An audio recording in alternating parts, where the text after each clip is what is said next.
கும்பராசி நண்பர்களுடைய முழுமையான வாழ்க்கை பலன்களை பற்றி தானுங்க ஆதாரபூர்வமாக இந்த பதிவில் நம்ம பார்க்க போகிறோம். ஆலமரத்துக்கு அடியில் 50 பேர் 100 பேர் நிழலுக்காக நின்னாலும் ஆலமரம் வெயிலில் தான் நிற்கும். அந்த மாதிரி தான் இந்த கும்பராசி நண்பர்கள் பல பேருடைய வாழ்க்கைக்கும் பல பேருடைய வாழ்வாதாரத்துக்கும் காரணமாக இருப்பாங்க. இந்த கும்பராசி நண்பர்கள் ஒரு நாளும் ஒருத்தர்கிட்டையும் சொல்லி காட்ட மாட்டாங்க. நான் உங்களுக்கு இதை செஞ்சேன் பண்ணேன், உங்களுடைய வாழ்க்கைக்கு நான் தான் காரணம், உங்களுடைய வாழ்வாதாரத்துக்கு நான் தான் காரணம் அப்படின்ட்டு யாருக்கிட்டையும் எந்த இடத்துலையும் நிச்சயம் சொல்லி காட்ட மாட்டாங்க இந்த கும்பராசி நண்பர்கள். அப்பேற்பட்ட கும்பராசி நண்பர்களுடைய முழுமையான பலன்களை பற்றி தானுங்க அற்புதமாக இந்த பதிவில் நம்ம பார்க்க போகிறோம். நிச்சயமாக கும்பராசி நண்பர்களுக்கு இந்த பதிவு பயனுள்ள ஒரு பதிவாக இருக்க போகுதுங்க. அதில் மாற்று கருத்தே கிடையாது.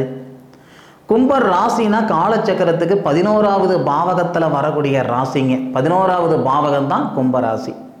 கும்பர் ராசியாதிபதி யாருன்னு பார்க்கும்போது சனி பகவான், ஈஸ்வரர், யமனீஸ்வரர், அதன் பிறகு வரக்கூடிய அந்த ஈஸ்வரர் பட்டம் இந்த சனி பகவானுக்கு. அப்போது கும்பராசியில் வரக்கூடிய முதல் நட்சத்திரம் வசுக்கள் அவதரிச்ச நட்சத்திரம் சொல்லக்கூடிய அவிட்டம் நட்சத்திரம் 3வது பாதமும் 4வது பாதமும், பிறகு வரக்கூடிய சதயம் நட்சத்திரம் யமனீஸ்வரர் அவதரிச்ச நட்சத்திரம் சொல்லுவாங்க. சதயம் நட்சத்திரம் 4 பாதம். அதன் பிறகு வரக்கூடிய குபேரர் அவதரிச்ச நட்சத்திரம் சொல்லுவாங்க. குரு பகவானுடைய நட்சத்திரம் சொல்லக்கூடிய புரட்டாதி நட்சத்திரம் 1 பாதம் 2வது பாதம் 3வது பாதம். அற்புதமான நட்சத்திரங்கள் அடங்கிய ராசி தானங்க இந்த கும்பராசி. ஒரு வேலை செய்யணும்னு நினச்சி விட்டீங்கன்னா செஞ்சுவிட்டு தான் மறுவேளை பார்ப்பீங்களே தவிர ஒருத்தர்கிட்டையும் போய் சந்தேகம் கேட்டுக்கிட மாட்டீங்க. நிச்சயமாக சொல்கிறேனுங்க, உங்களுக்கு 10 வயசாக இருந்தாலும் சரி, 20 வயசாக இருந்தாலும் சரி, ஏன் 50 வயசாக இருந்தாலும் சரி, உங்கள் மனசுக்குள்ளார உங்கள் மனசு என்ன சொல்லுதோ அதை செய்துட்டு போயிட்டே இருந்துருவீங்களே தவிர ஒருத்தர்கிட்ட போய் சந்தேகம் கேட்கக்கூடிய இடத்துல நிச்சயமாக இருக்க மாட்டீங்க. அதுபோக எவ்வளவுதான் நண்பர்கள் இருந்தாலும் எவ்வளவுதான் சொந்த பந்தம் இருந்தாலும் எல்லார் மேலேயும் மிகப்பெரிய ஒரு அபிப்பிராயம், மிகப்பெரிய ஒரு அக்கறை கண்டிப்பாக இருக்கும் இந்த கும்பராசி நண்பர்களுக்கு. காய்க்கிற மரம் தான் கல்லடி படுன்னு சொல்லுவாங்க இல்லைங்களா? அதுவும் யாருக்கு பொருந்ததோ இல்லையோ இந்த கும்பராசியில் பிறந்தவங்களுக்கு நிச்சயமாக நல்லாவே பொருந்தும். என்ன காரணம்னா, மனசாலுக்கு கொடுக்கக்கூடிய முக்கியத்துவம் இந்த பணத்துக்கு தரமாட்டீங்க. நிச்சயமாக சொல்கிறேன், மனசாலுக்கு கொடுக்கக்கூடிய முக்கியத்துவம் நிச்சயமாக காசு பணத்துக்கு தரமாட்டீங்க. எத்தனை பேர் உங்களுக்கு நண்பர்கள் இருந்தாலும் சரி, அல்லது சொந்த பந்தம் இருந்தாலும் சரி, யார் என்ன சொன்னாலும் அதை நீங்கள் கேட்டுக்கிடுவீங்களே தவிர அது வெளியே சொல்கிற அளவுக்கு இருக்க மாட்டீங்க. ஒருத்தர் உங்ககிட்ட வந்து அவங்களுடைய வாழ்க்கை கதை சொல்கிறாங்க, அவங்களுடைய வாழ்க்கையில் நடந்த விஷயங்கள், அவங்களுடைய கஷ்டங்களை சொல்கிறாங்கன்னா முழுமையாக நீங்கள் காது கொடுத்து கேட்டுக்கிடுவீங்க.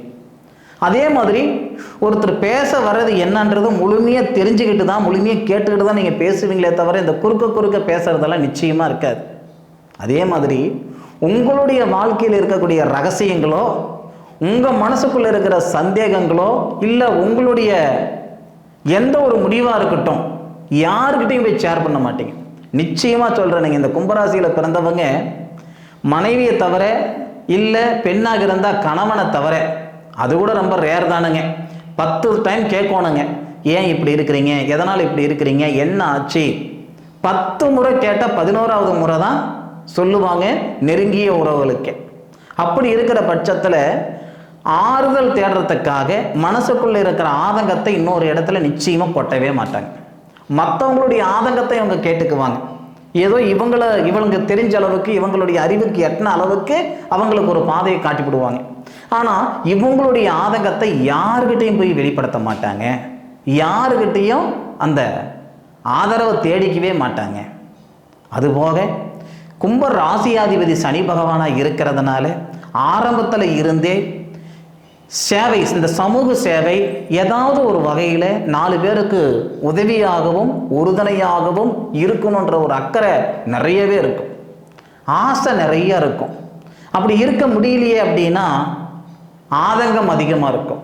நம்மளால் ஒருத்தருக்கு உதவி பண்ண முடியலையே, 4 பேருக்கு கொடுக்குற இடத்துல நம்ம இல்லையே அப்படின்ற ஆதங்கம் இருக்கும். ஒரு சில நண்பர்களுக்கு ஆசை இருக்கும், ஒரு சில நண்பர்களுக்கு ஆதங்கம் இருக்கும்.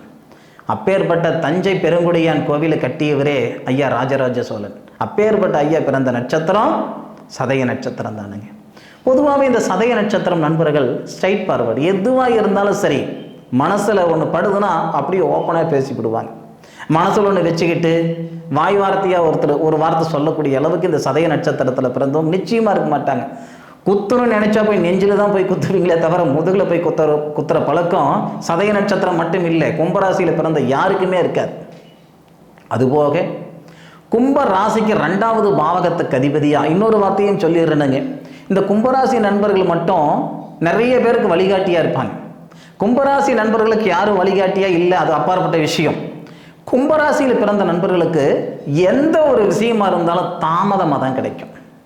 அது ஆரம்ப காலத்தில் ஒரு பேனா பென்சில் வாங்கிறதுலேருந்து, அதன் பிறகு ஒரு வேலை வாய்ப்பு இருக்கட்டும், அதன் பிறகு திருமணமாக இருக்கட்டும், எதிர்பார்ப்புகள் ஒரு வண்டி வாகனமாக இருக்கட்டும், ஒரு வீடு வாசலாக இருக்கட்டும், பல இன்னல்கள், பல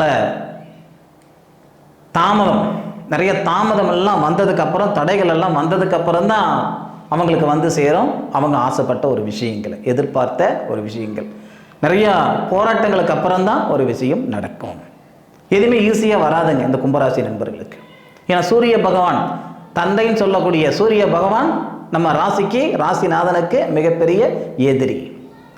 ராசிக்கு 2வது பாவகத்தில் குரு பகவான், 2க்கும் 11க்கும் குரு பகவான் கும்பராசி நண்பர்களுக்கு. தனஸ்தானம் லாபஸ்தானத்துக்கு குரு பகவான்.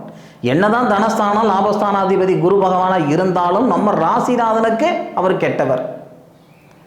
உழைப்பு நிறைய இருக்கும், உழைப்புக்கு தகுந்த உயர்வு இருக்குதா அப்படின்னா கிட்டத்தட்ட 38 வயசு வரைக்கும் பெருசாக இந்த கும்பராசி நண்பர்கள் சம்பாதிச்சிருப்பாங்களே தவிர சாதிச்சிருக்க முடியாது. இன்றைக்கும் ஐடி நிறுவனத்திலிருந்து, அயல் நாட்டில் வேலையிலிருந்து, சொந்தமாக பிஸ்னஸ் பண்ணுறவங்களிருந்து, விவசாயத்தில் இருக்கக்கூடிய நண்பர்கள் வரைக்கும் 38 வயசு வரைக்கும் கடுமையான உழைப்பு போட்டுக்கிட்டு இருக்காங்க. 38 வயசுக்கு மேற்கொண்டு கடவுள் புண்ணியத்தில் சொல்கிறோம் பாருங்க, மிகப்பெரிய ஒரு வளர்ச்சி, அருமையான வளர்ச்சி, அற்புதமான வளர்ச்சி. கும்பராசி நண்பர்கள் யாராக இருந்தாலும் 38 வயசுக்கு மேற்கொண்டு அருமையான வாழ்க்கை வாழ்கிற மாதிரி ஒரு சூழ்நிலை கண்டிப்பாக இருந்திருக்கும். கொடுத்த வாக்கு, ஒரு வார்த்தை விட்டுட்டாங்க அப்படின்னா உசுரே போனாலும் அந்த வார்த்தையை காப்பாற்றாமல் மட்டும் இருந்துட மாட்டீங்க, நிச்சயமாக காப்பாற்றிடுவீங்க. சரிங்க, கொடுத்த வாக்கை மீற மாட்டீங்க. நம்ம சொல்லுவோம் இல்லைங்களா, கிராமத்தில் மாட்டுக்கு பல்லு முக்கியம்னா மனுஷனுக்கு சொல்லு முக்கியம், கை கொடுத்தா மேலலாம், சொல் கொடுத்தா மேல முடியாது, அதனால் சொல்கிற சொல்லில் நிற்கணையான்னு சொல்லுவாங்க இல்லைங்களா. நிச்சயமாக அந்த கும்பராசி நண்பர்கள் அப்படி தான். ஒரு பொய் சொல்லிட்டு அதுக்கு 10 பொய் மேலும் அதிகமாக சொல்கிறதுக்கு நான் முதலையே உண்மையை சொல்லிடுறேனுங்க அப்படின்னு சொல்லக்கூடியவங்களா இந்த கும்பராசி நண்பர்கள் இருந்துக்கிடுவாங்க. மன வாழ்க்கையில் கும்பராசி நண்பர்களுக்கு ஒரு சில சங்கடங்களெல்லாம் இருக்க தான் செய்யும். ஏன்னா திருமண ஸ்தானாதிபதினு சொல்லக்கூடிய கிரகம் சூரியன். ஆனாலும் அதை பற்றி கூட வெளியே காட்டிக்க மாட்டாங்க. விடிய சண்டை சச்சரவாக இருந்தாலும் வெளியே வந்தால் வீட்டில் அவ்வளோ சந்தோஷமாக இருந்தங்க, நிம்மதியாக இருந்தங்க.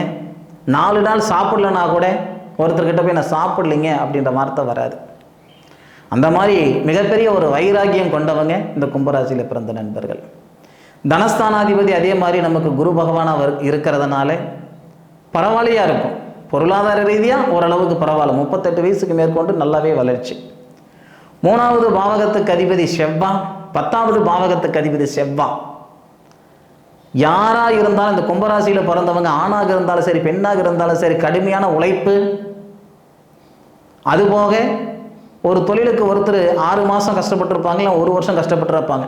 10 வருஷம் கஷ்டப்பட்டாலும் 11வது வருஷத்தில் முன்னுக்கு வந்துடுவோம் அப்படின்ற ஒரு தன்னம்பிக்கை இந்த கும்பராசியில் பிறந்தவங்களுக்கு அதிகமாகவே இருக்கும், நிச்சயமாக அதிகமாக இருக்கும். தகரிய ஸ்தானாதிபதியும் தொழில் ஸ்தானாதிபதியும் செவ்வாய் நம்ம ராசியோடைய மிகப்பெரிய விரோதி கிரகம்னு சொல்லுவாங்க. ஆனாலும் இந்த கும்பராசி நண்பர்களுக்கு ஒரு சில நேரத்தில் நிச்சயமாக நல்லது நடக்கிறதுக்கான வாய்ப்புகள் கொடுத்துரும். அதுபோக தொழில் ஸ்தானாதிபதி கும்பராசி நண்பர்களுக்கு செவ்வாவாக இருக்கிறதுனால கால்நடை, ஆடு மாடு கோழி விவசாயம், அதுபோக இந்த நீர் சம்பந்தப்பட்ட ஒரு தொழில், அதுபோக உணவு சம்பந்தப்பட்ட தொழில், போக்குவரத்து துறை, மனசால மேலே பற்றுதல் அதிகமாக இருக்கிறதுனால அந்த கம்யூனிகேஷன், ஜனங்களுடைய கம்யூனிகேஷன் அதிகமாக இருக்கும். ஒரு பஸ் ஓட்டுநராக இருக்கிறாங்க, பஸ் டிரைவராக இருக்காங்க, கார் டிரைவராக இருக்காங்க, அதுபோக காவல்துறையில் இருக்கிறாங்க, இராணுவத்துறையில் இருக்கிறாங்க, அவங்க செய்யக்கூடிய தொழில் எப்படி இருக்கும்னா, அந்த மனசாலுடைய கம்யூனிகேஷன் கண்டிப்பாக இருக்கும். சமூக சேவை ஒரு ட்ரஸ்ட் வச்சு நடத்திட்டு இருக்கிறாங்க. சமூக ஆய்வாளர்களாக நிறைய பேர் இருக்காங்க. இது எல்லாம் பார்த்திங்கன்னா இந்த கும்பராசியில் பிறந்தவங்க அதிகமாக இருப்பாங்க. அதுபோக 1, 2, 3, 4வது பாவகத்துக்கு அதிபதி சுக்கிர பகவானாக வருவார். கும்பராசி நண்பர்களுக்கு இயல்பாகவே வண்டி வாகனமெல்லாம் நிறைய ஏற்பட்டுடும். தான் நினைக்கிறாங்க அப்படின்னா நினைச்ச செயல் கொஞ்சம் தாமதமாக வந்தாலும் நிச்சயமாக நல்ல தரமான ஒரு வாகனங்கள் வாங்கக்கூடிய அமைப்பு இந்த கும்பராசி நண்பர்களுக்கு இருக்குது. ஒருத்தர் டிவிஎஸ் வாங்குறாங்க, டிவிஎஸ் பெட்டி வாங்குறாங்க அப்படின்னா அதே இந்த கும்பராசி நண்பர்கள் என்ன பண்ணுவாங்கன்னா, ஒரு முறை ஒரு செயல் செய்தாலும் அது கடைசி வரைக்கும் இருக்கிற மாதிரி இருக்கும். ஒரு மினிமமாக ஒரு பைக் வாங்குறதுக்கும் மேக்சிமமாக ஒரு பைக் வாங்குறதுக்கும் வித்தியாசம் இருக்குது. அந்த மாதிரி இந்த கும்பராசியில் பிறந்த நண்பர்கள் ஒரு முடிவு பண்ணி ஒரு விஷயத்தை பண்ணுறாங்கன்னா குறைஞ்சபட்சம் ஒரு 15 வருஷத்துக்கு அது தொந்தரவு இல்லாமல் இருக்கணும். அந்த மாதிரி ஒரு அமைப்பு தான் இந்த கும்பராசி நண்பர்கள் செய்வாங்க. வாகன யோகம் நிச்சயமாக இருக்கும், அதை பற்றி ப்ராப்ளம் இல்லை. அதுபோக மண் மனை தானாக உருவாக்கி இருக்கணும். தாத்தம் கொடுத்தாரு, அப்பா கொடுத்தாரு, அதெல்லாம் கிடையாது. தானாக உருவாக்கி இருக்கணும், உருவாக்குவாங்க. 5வது பாவகத்துக்கு அதிபதி புத்திரஸ்தானாதிபதி பூர்வீக ஸ்தானாதிபதியாக இருக்கிறதுனால நிறைய கும்பராசி நண்பர்களுக்கு முதல்ல பெண் வாரிசு வரத்துக்கு வாய்ப்பு இருக்குது. நீங்கள் கும்பராசியில் பிறந்திருந்தால் நீங்கள் தலைச்சொல்லியாக வரத்துக்கு வாய்ப்புகள் இருக்குது. அதுபோக புத்திரபாக்கியமெல்லாம் கும்பராசி நண்பர்களுக்கு பெருசாக பாதிப்பு கொடுக்காது. 2வது பொருளாதார ரீதியாக கொஞ்சம் மேலுக்கு இருக்கக்கூடிய அளவுக்கு தான் இருக்கும். 10 ரூபா கொடுத்து இதில் தான் பொழைக்கணும், பொழைச்சி காட்டிடுவீங்க. 10,000 ரூபா கொடுத்து இதில் தான் பொழைச்சிக்கிடணும், அந்த 10 ரூபா பொழப்பு தான் 10,000 ரூபாவில் பொழைச்சிக்கிடுவீங்க. ஆடம்பரமாக இருந்துக்கிட மாட்டீங்க, அகலக்கால் வச்சுக்கிட மாட்டீங்க. 6வது பாவகத்துக்கு அதிபதியாகவும் உங்களுக்கு சந்திர பகவான் வருவார். அப்போது இந்த வெளிநாடு போகணுன்ற ஆசை கரெக்டு தானுங்க. நிறைய நண்பர்களுக்கு, கும்பராசி நண்பர்களுக்கு வெளிநாடுன்றது கொஞ்சம் சிரமமாக இருக்கும். வெளிநாட்டில் போய் ரொம்ப கஷ்டப்பட்டுனுங்க, ஏன்டா வந்தோம் எதுக்குடா வந்தன்ற அளவுக்கு இருந்துடுச்சு. பார்க்குறவங்கெல்லாம் வெளிநாட்டில் ஆஹா ஓஹோன்னு இருக்கிறாங்கன்ற எண்ணத்தில் நானும் வந்தேனுங்க. நான் ஊரில் இருந்தாலாவது 4 காசு சம்பாதிச்சு இருந்திருப்பேன், பொண்டாட்டி பிள்ளைங்களோட நிம்மதியான வாழ்க்கை வாழ்ந்துருந்துருப்பேன். இங்கே வந்து எவ்வளோ சிரமப்படணுமோ அவ்வளோ சிரமப்பட்டுட்டுனங்க அப்படின்ற மாதிரி ஒரு எண்ணங்கள், ஒரு சில யோசனைகள் ஒரு சில கும்பராசி நண்பர்களுக்கு கண்டிப்பாக இருக்க தான் செய்யும். 7வது பாவகத்துக்கு அதிபதி நமக்கு சூரிய பகவானாக வராரு. அப்பாவுடைய சப்போர்ட்டு குறைச்சல் தான். அதுபோக உறவில் திருமணம் பண்ணுறதுக்கான வாய்ப்புகளை கொடுக்காது இந்த கும்பராசி நண்பர்களுக்கு. அந்நியத்தில் திருமணம் பண்ணுறதுக்கான வாய்ப்புகள் அதிகமாக கொடுத்துருக்கோம். 8க்கும் 5க்கும் நமக்கு புதன் தான் வராரு. தாய் மாமனுடைய சப்போர்ட்டும் கம்மியாக தான் இருக்கும். தாய் சப்போர்ட்டு, தாய்மார்களுடைய தாய் மாமனுடைய சப்போர்ட்டெல்லாம் கம்மி ஜாஸ்தியாக தான் இருக்கும். அதுபோக கும்பராசிக்கு 4வது பாவகத்துக்கு அதிபதி, கும்பராசிக்கு 9வது பாவகத்துக்கு அதிபதி சுக்கிர பகவானாக வரார். இந்த வகையில் பூர்வீக தொழில், தாத்தா செஞ்ச தொழிலாக இருக்கட்டும், இல்லை அப்பா செய்கிற தொழில் செஞ்ச தொழிலாக இருக்கட்டும், இந்த தொழிலெல்லாம் கும்பராசி நண்பர்களுக்கு நல்லாவே செட் ஆகும். பூர்வீக தொழில். அதுபோக சொந்த பிஸ்னஸ் அப்படின்னா மற்றவங்களை விட இந்த கும்பராசி நண்பர்களுக்கு நல்லாவே செட் ஆகும்.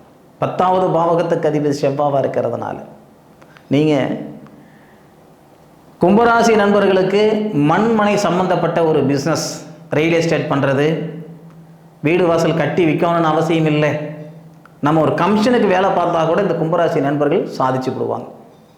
நிறைய விஞ்ஞானிகள் இந்த கும்பராசியில் நிறைய பேர் பிறந்திருப்பாங்க. ஏன்னா செவ்வாய் வந்து நமக்கு 10வது பாவகத்துக்கு அதிபதியாக வர்றதுனால. அதுபோக 11வது பாவகத்துக்கு அதிபதி குரு பகவானாக இருக்கிறாரு, லாபஸ்தான அதிபதி. வரவுக்கும் செலவுக்கும் கரெக்டாக போய்கிட்டு இருக்கும். நீங்கள் 4 காசு மிச்சப்படுத்தணும்னா நீங்கள் அசட்டு வாங்கி போட்டால் தான், மண் மனை அசையாத சொத்து வாங்கி போடுறதன் மூலமாக நிச்சயமாக ஒரு நல்ல ஒரு அமைப்புகள் ஏற்படும். ஷேர் மார்க்கெட்டில் காசு பணம் போடுறதெல்லாம் வேண்டாம், அது கொஞ்சம் தவிர்த்துக்கோங்க. 12வது பாவகத்துக்கு அதிபதியும் சனி பகவானாக வரார். மாடு கறக்கிறதுக்கும் பூனை குடிக்கிறதுக்கும் சரியாக இருக்கிற மாதிரி ஆகிடும். உங்களுடைய மனைவி பேர்லையோ கணவர் பேர்லையோ உங்களை சார்ந்தவங்க பேரில் ஒரு சொத்து பத்து வாங்கினீங்கன்னா உங்களுக்கு வளர்ச்சி நல்லா இருக்கும், பார்த்துக்கிடுங்க.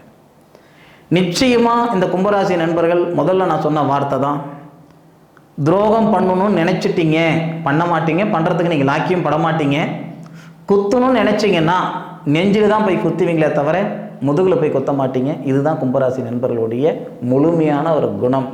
ஆணாக இருந்தாலும் சரி, பெண்ணாக இருந்தாலும் சரி. கும்பராசி நண்பர்களுடைய தொழில் ஸ்தானம் எப்படி இருக்கும் அப்படின்ற விவரங்கள் உங்களுக்கு சொல்லியிருக்குன்னு. அதுபோக உங்களுடைய சுய ஜாதகத்தில் இருக்கக்கூடிய கிரக அமைப்புகளுக்கு தகுந்த மாதிரி மாற்றங்கள் ஏற்படும். இந்த பதிவு உங்களுக்கு பயனுள்ளதாக இருக்குன்னு நான் நம்புறேனுங்க. மீண்டும் அடுத்த ஒரு அற்புதமான தருணத்தில் உங்கள் அனைவரையும் சந்திக்கும் வரை உங்களிடமிருந்து விடைபெறுவது உங்கள் வீட்டு ஜோதிட நண்பனான மா காளிதாஸ் மணிகண்டன். திருச்சிற்றம்பலம். வாழ்க வையகம், வாழ்க வளமுடன்.